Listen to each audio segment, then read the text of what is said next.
Vamos al libro de Filipenses 2:8. Vamos a poner mucha atención, por favor.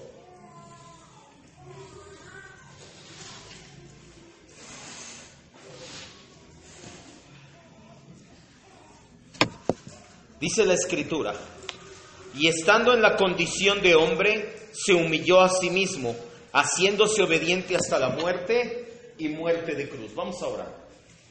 Padre precioso, hoy te rogamos humildemente que tu Espíritu Santo traiga esta palabra a nuestro corazón, que no solamente quede en nuestra mente, que baje a nuestro corazón, lo moldee a la imagen y semejanza de Jesucristo.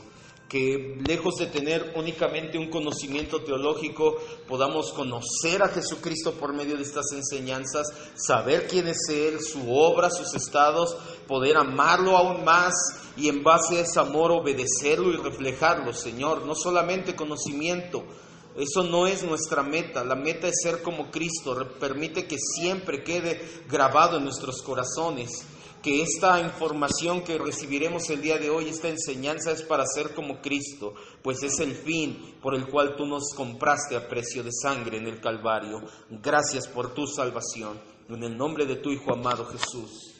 Amén. Muy bien, estamos entrando al segundo bloque de Cristología. Es más, se lo voy a anotar. Cristología, bloque B, los estados de Cristo.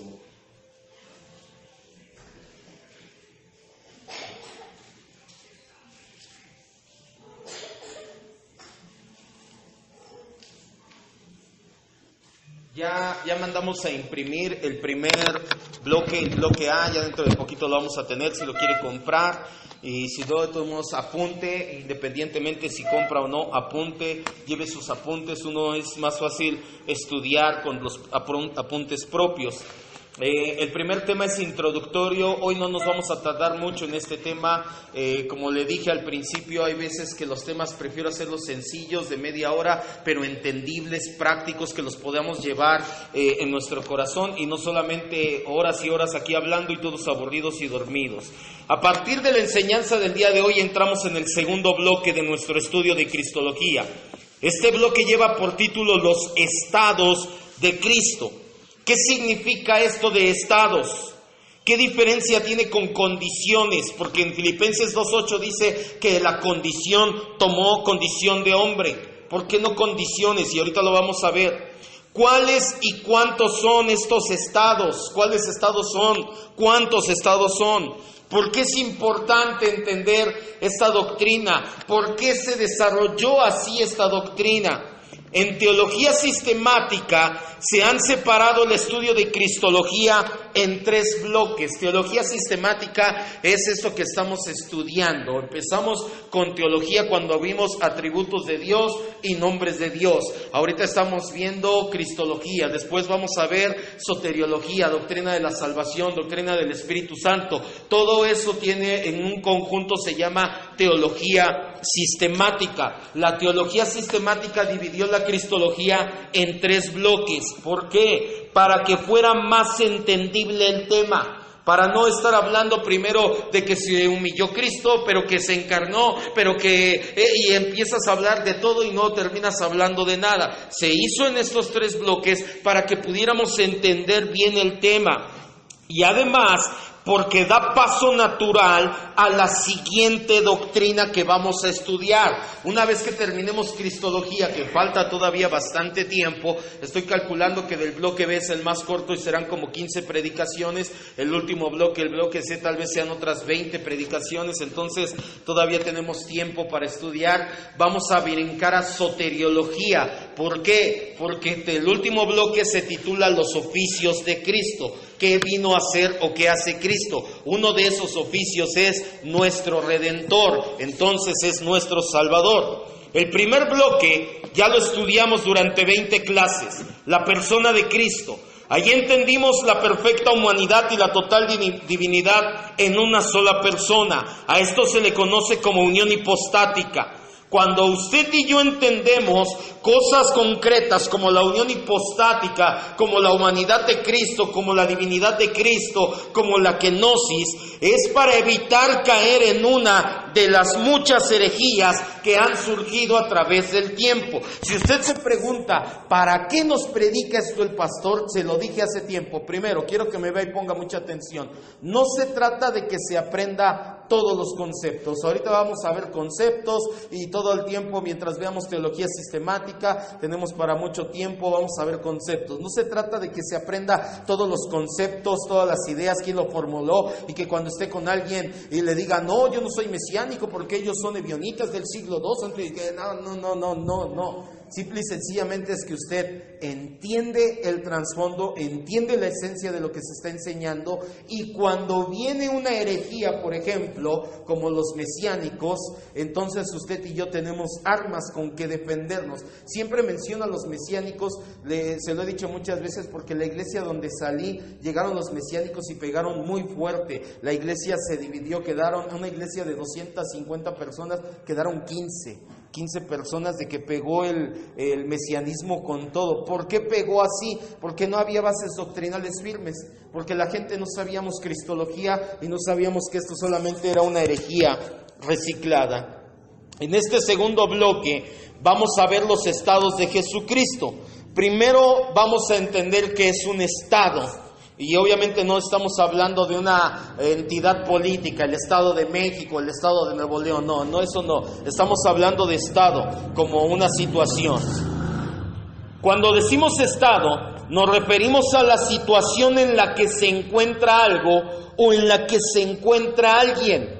Por ejemplo, muchas veces usamos la frase, cuando usted ve un celular que ya está viejito, ya trae su celular viejito, aquí en México acostumbramos decirle, ya está bien chito, ¿sí o no?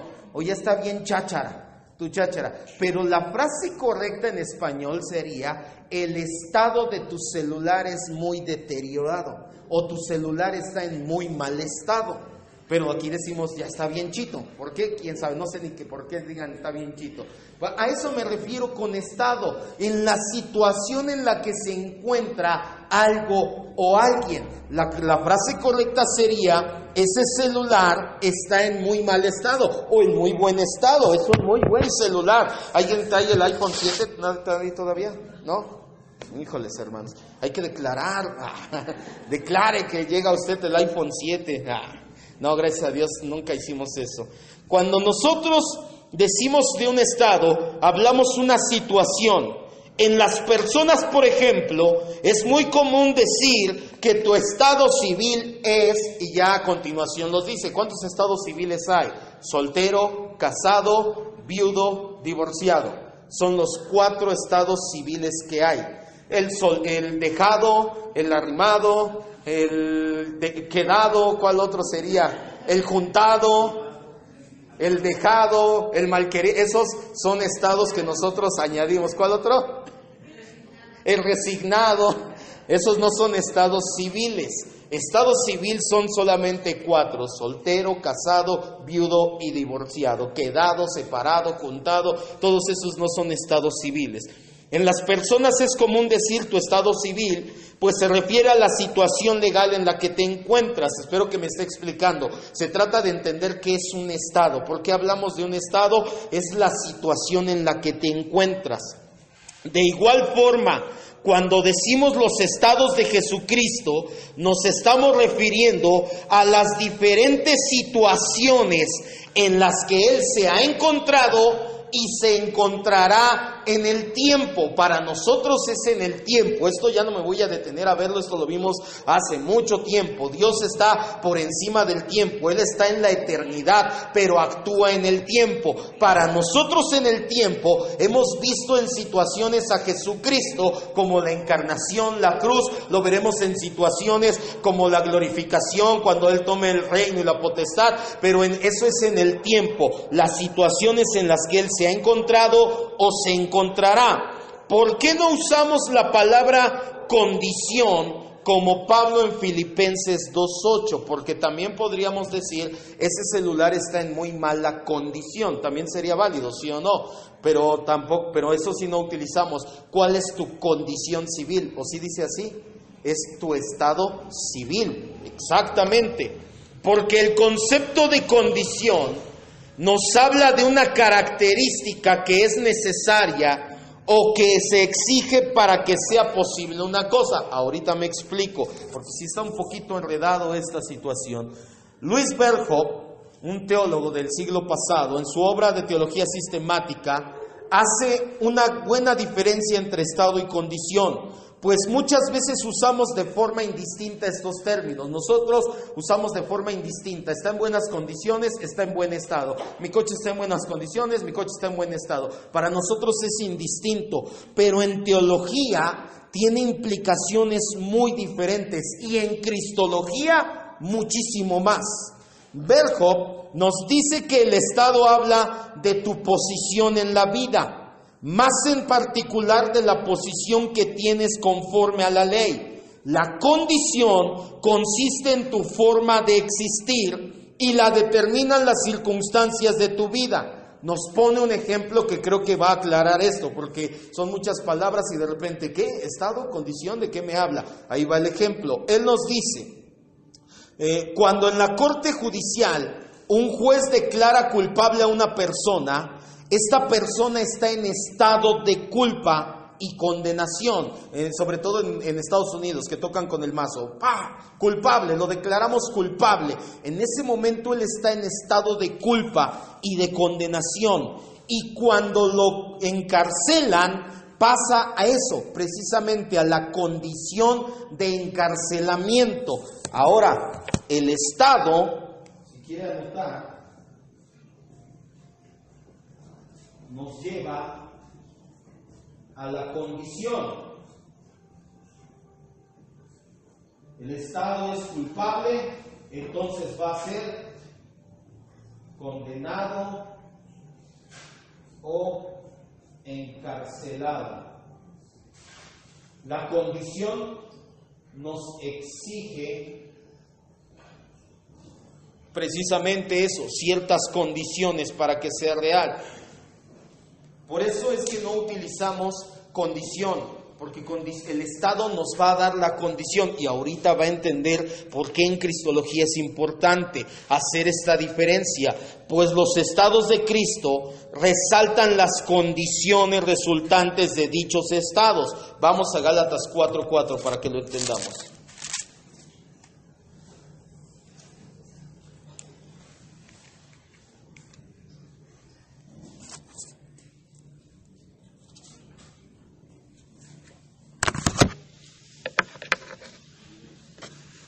Gálatas 4:4. ¿Ya lo tenemos? Lo voy a borrar.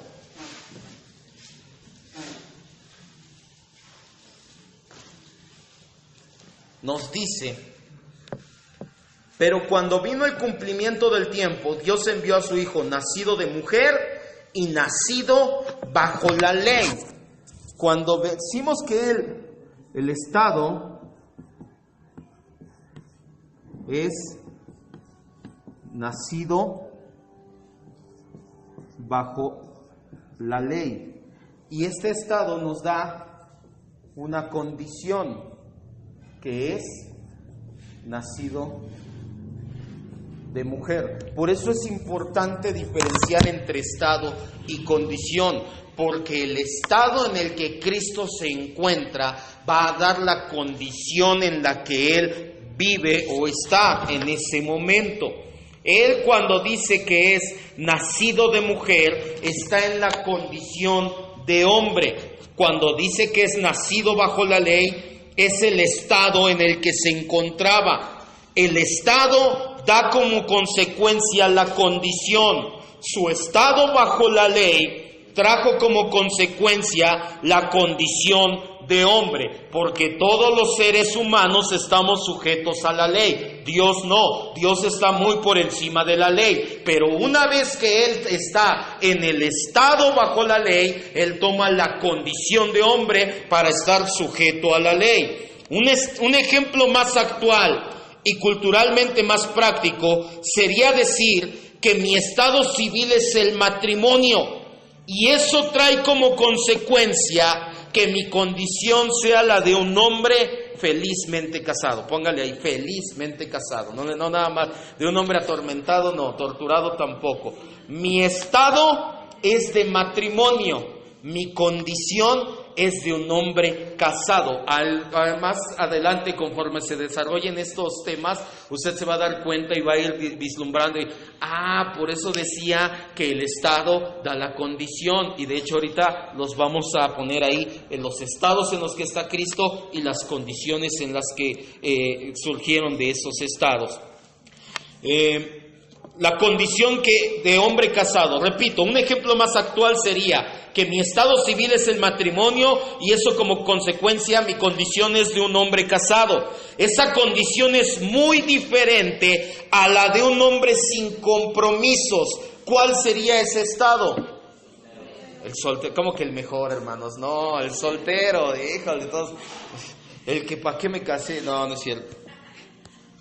Dios es bueno. ¿Cuántos están siendo formados los días domingos con las enseñanzas, la familia en Cristo? No, ¿verdad? Casi no. Si quieren le metemos más power, más chaca. No, de verdad, Dios, hacemos un paréntesis, Dios está tratando con nuestras vidas. Acuérdese lo que veíamos ahorita en el video, lo que le dije en la oración al principio. Los domingos, sobre todo el discipulado, no tienen como fin agrandar nuestro conocimiento, sino hacernos como Cristo. Por eso nos metemos en temas tan específicos que de repente muchas veces pensamos, esto no debería de ser así, ¿por qué se meten en esas cosas? Yo siempre he hecho esto. ¿Se acuerda que vimos en el primer tema? Es conforme al plan divino. Dios tiene un plan para absolutamente todo en la vida de sus escogidos. Nada, la alimentación, las relaciones, todo lo que nosotros tenemos, somos, hacemos, vivimos, Dios tiene un plan para nosotros. ¿Cuántos dicen gracias Dios? A veces sus planes no son los mismos que los nuestros. ¿Quién cree que está equivocado? Pues Dios. Pues sí, pues ¿cómo quiere que me sujete? Pues no, ¿cómo quiere que sea cabeza? Y no, ese Señor. Esta doctrina, estamos viendo los estados de Jesucristo. Regresamos al tema. Esta doctrina de los estados de Jesucristo se sistematizó en el siglo XVII. Prueba de ello es que la encontramos en confesiones de fe como la de Westminster, en la cual estamos basados, y hacemos otro paréntesis, por eso lo escribí así. Apenas en la semana estuvimos estudiando lo que son, no vamos a dejarle de llamarle las lonas, porque queda así hasta grabado.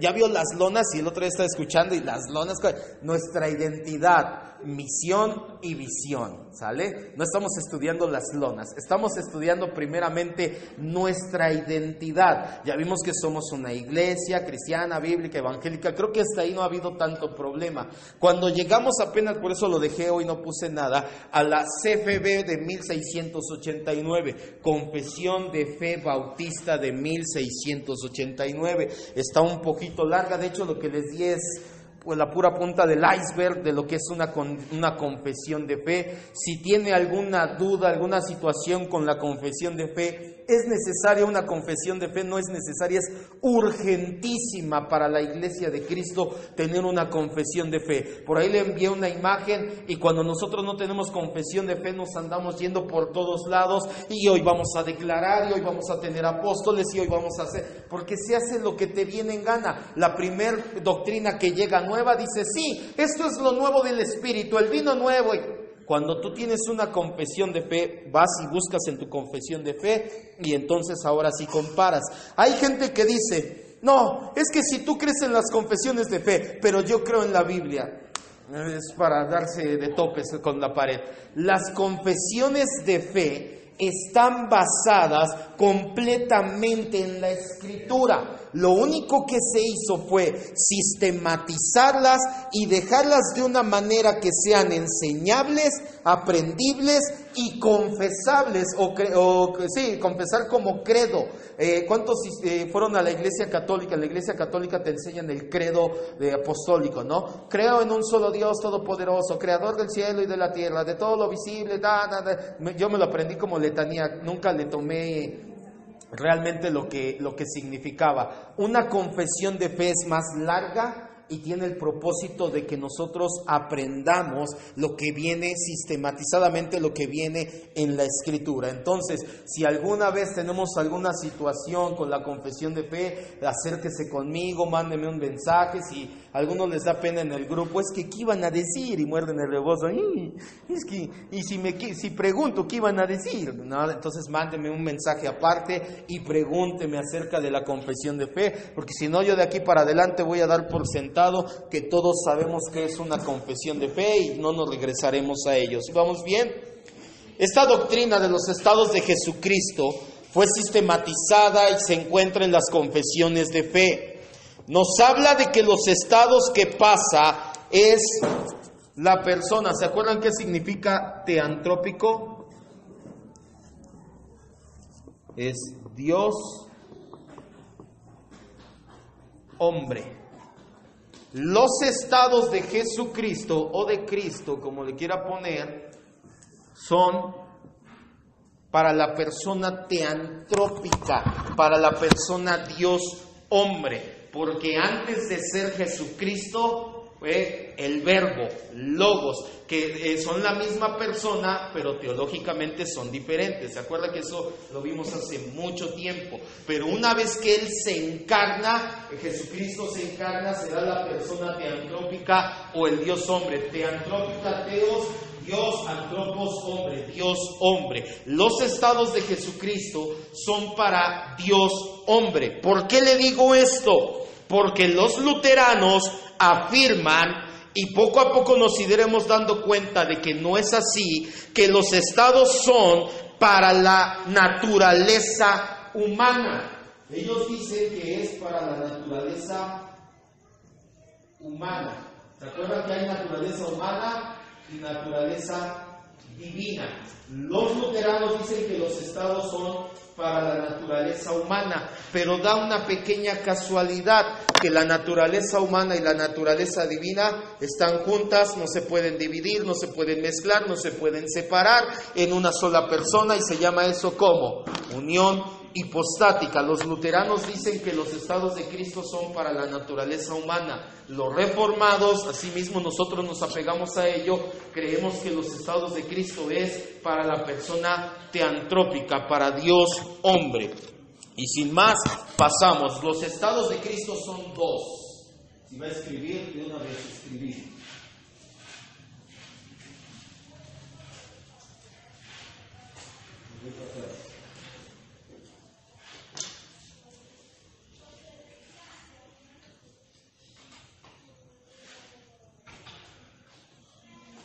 Los estados de Cristo son dos. El estado de humillación y el estado de exaltación. ¿Sale? El estado de humillación, por eso le decía que teníamos que tener bien la diferencia entre estado y condición. A su vez se divide en 5 condiciones. Y vamos a estudiar todo esto, lo que es el estado de humillación y cada una de las condiciones, el estado de exaltación y cada una de las condiciones. El estado de humillación se divide en 5 condiciones: la encarnación y nacimiento, sus sufrimientos, su muerte. ¿De quién? Obviamente de Cristo. Sepultura y el descenso a los infiernos ¿Por qué se le dice infiernos y no al infierno? Porque no bajó literalmente al infierno, después lo vamos a ver. La palabra en latín infernos o infierno se transliteró, significa debajo de. No significa, mucha gente pensamos el infierno, pues de hecho infierno significa a las partes debajo de. ¿Por qué debajo de? Porque el cielo ¿dónde está? Arriba de nosotros. El infierno está debajo de, aunque no necesariamente tiene que ser como muchos piensan en el centro de la tierra. El estado de exaltación a su vez se divide en 4 condiciones: la resurrección,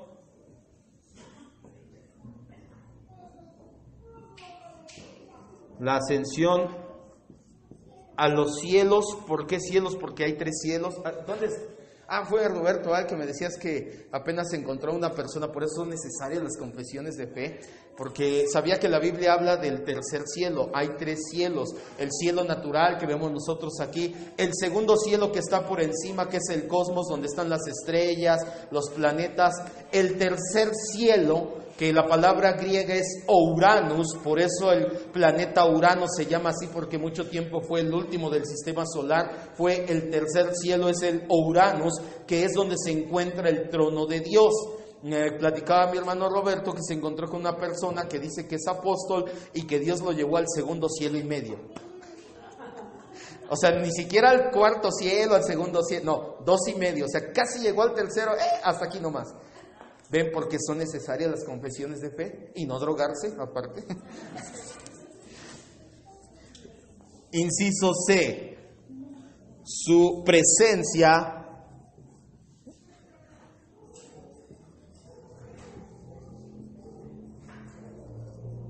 a la diestra del Padre.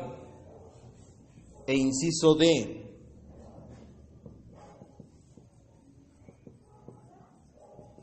Su inminente retorno físico.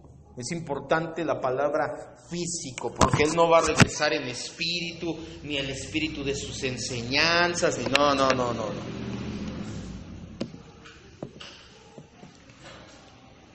El apóstol Pablo bosquejó los 2 estados de Cristo en su carta a los Filipenses. Vamos a Filipenses nuevamente 2, pero ahora del 5 al 11. Los 2 estados, junto con la mayoría de las condiciones, están aquí en Filipenses 2 del 5 al 11.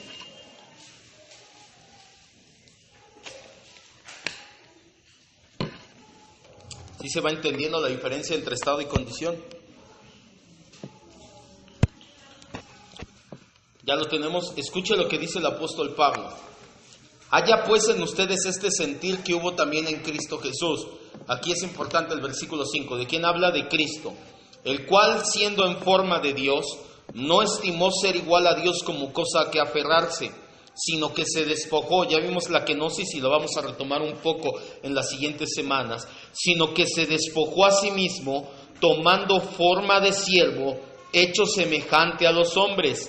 Y estando en la condición de hombre, se humilló a sí mismo, haciéndose obediente hasta la muerte y muerte de cruz. Aquí vemos el primer estado, que es el estado de humillación, donde dice que se hizo hombre, que sufrió, que murió, que fue sepultado. Solamente falta la parte de los infiernos. El versículo 9 al 11 nos habla de la parte de la exaltación. Dice: por lo cual Dios también, ¿y qué dice? Le exaltó hasta lo más grande y le dio un nombre que es sobre todo nombre, para que en el nombre de Jesús se doble toda rodilla de los que están en el cielo y en la tierra y debajo de la tierra, y toda lengua confiese que Jesucristo es el Señor, para gloria de Dios Padre. El apóstol Pablo nos esboza un poquito los 2 estados de Cristo en su carta a los Filipenses: el estado de humillación y el estado de exaltación. En el estado de humillación, Cristo estuvo bajo la ley, no únicamente como regla de vida, sino como condición del pacto de obras, y aún bajo la condenación de la ley. Pero en el estado de exaltación, Él ya está libre de la ley, pues ha cumplido la condición del pacto de obras y ha pagado el castigo por el pecado. Para terminar, Cabe mencionar que hay diferentes opiniones con respecto al número de estados. Hay personas que incluyen un tercer estado, nosotros no. Hay quienes ponen que este es el 2, este es el 3 y que hay un primer estado y le llaman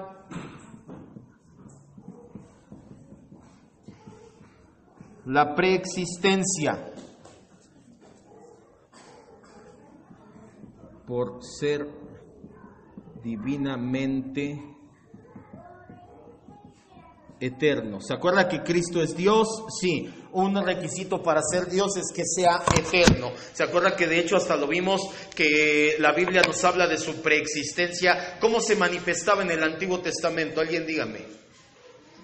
Si vinimos a esas clases, es que yo falté, dicen, como el ángel de Jehová, como el ángel del Señor, aunque hubo también otras teofanías como Melquisedec, pero la mayoría de las veces se presentaba en el Antiguo Testamento antes de encarnarse como el ángel de Jehová. Para que sea Dios, Él tiene que ser desde la eternidad y hasta la eternidad. Hay algunos teólogos que quieren incluir la preexistencia como número 1, como número 2 la humillación y como número 3 la exaltación. Nosotros no nos apegamos a esto. Nosotros nos apegamos mejor a las enseñanzas de la Reforma, donde solamente son 2 estados, porque podemos hablar de la humillación y la exaltación de la persona de Cristo únicamente considerándolo como Dios hombre. Dios hombre estuvo en humillación, sí. Dios hombre va a estar en exaltación, sí, porque se acuerda que la unión hipostática se va a separar, ¿cuándo? Nunca. Dios hombre estuvo en la preexistencia, no. Él ya existía, pero aquí es el logos o el verbo. Ellos sí están aquí. Por eso es que nosotros únicamente tomamos 2 estados. Este estado de la preexistencia no lo tomamos porque estamos estudiando los estados del Dios hombre. ¿Sí está quedando claro? ¿Sí vamos bien? Los teólogos reformados encontraron una anticipación, tanto la humillación como la exaltación de Cristo en su estado preexistente de humillación, en el que por su voluntad colocó sobre sí mismo el pactum salutis, que es el pacto de salvación, y administrar, para merecer y administrar nuestra salvación, y de su exaltación en gloria como nuestro futuro mediador. Vaya a Juan 17:5 y le explico lo que le acabo de decir.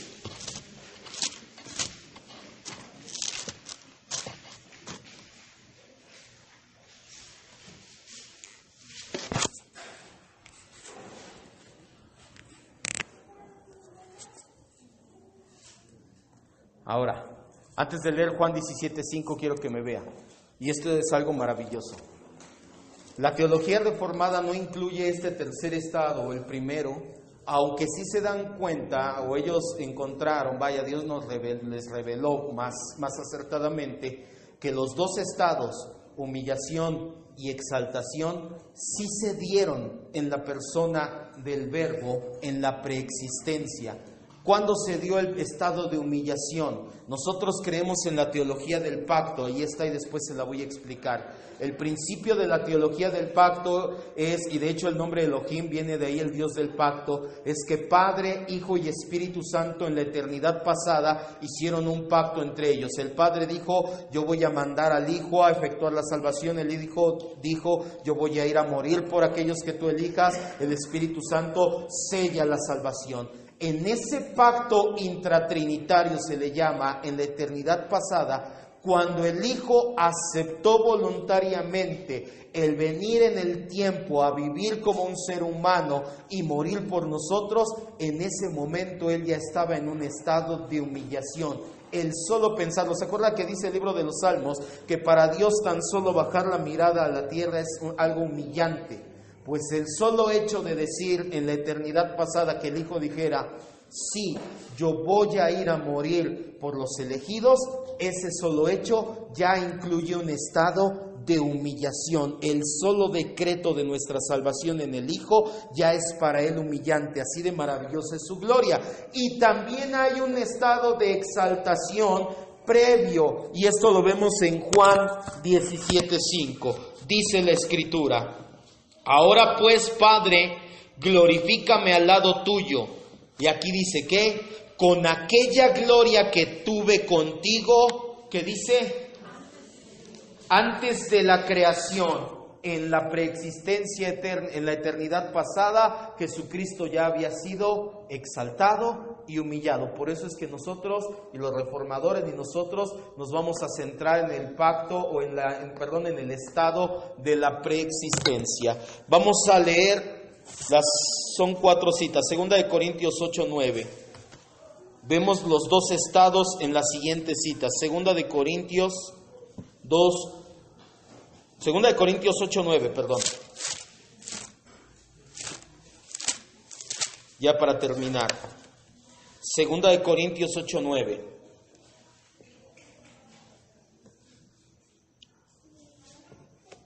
Dice la Escritura: porque ya conocen la gracia de nuestro Señor Jesucristo, que por amor a ustedes, ¿qué dice? ¿Qué estado será este? ¿Exaltación o humillación? Humillación, obviamente, pues siendo rico, para que ustedes con su pobreza fueran enriquecidos.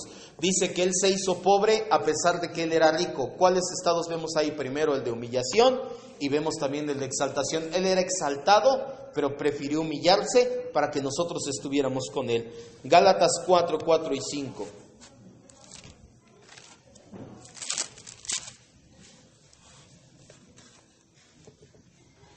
Pero cuando vino el cumplimiento del tiempo, Dios envió a su Hijo, nacido de mujer. La encarnación o nacido de mujer es el estado de ¿qué? De humillación. Dice, nacido de mujer y nacido bajo la ley, para que redimiese a los que estaban bajo la ley, a fin de que recibiéramos la adopción de hijos. Filipenses 2 del 6 al 11, ya lo leímos, y terminamos con Hebreos 2:9.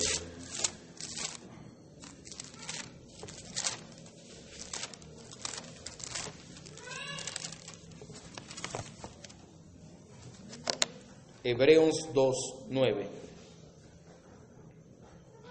Pero vemos a aquel que fue hecho un poco menor que los ángeles, a Jesús. Aquí habla de su encarnación. No vaya a creer que está hablando de Jesús como Dios Todopoderoso. Oye, ¿por qué es poco menor que no? Porque está hablando de su encarnación. La encarnación, ¿qué estado es? Estado de humillación. Dice, vemos al que fue hecho un poco menor de los ángeles, a Jesús. ¿Cómo lo vemos ahora? Coronado de gloria y de honra. ¿Qué estado es? Estado de exaltación, para que por la gracia de Dios gustase la muerte por todos. Si no tiene dudas, vamos a orar. Si tiene dudas, levante su mano. ¿Dudas? ¿No? ¿Seguros? ¿Qué pasó? ¿Afecta el estado previo de los que creen en el estado previo? ¿Cómo? ¿Dividirlo en 3 estados?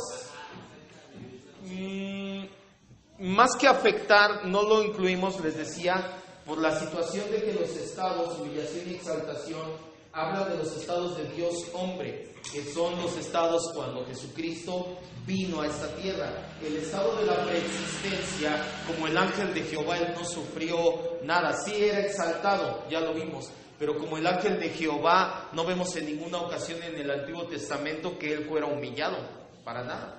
Vemos en el Antiguo Testamento que él llegaba como el ángel de Jehová, por ejemplo, con los papás de Sansón, con Manoah, y ellos dicen, ¿qué es esto que acaba de pasar? De cierto moriremos. O sea, era tal la gloria del ángel de Jehová, tal la gloria, la exaltación de Cristo antes de encarnarse, que Manoah decía, esto es tremendo, vamos a morir. Pero no leemos en el Antiguo Testamento nada de humillación de Cristo.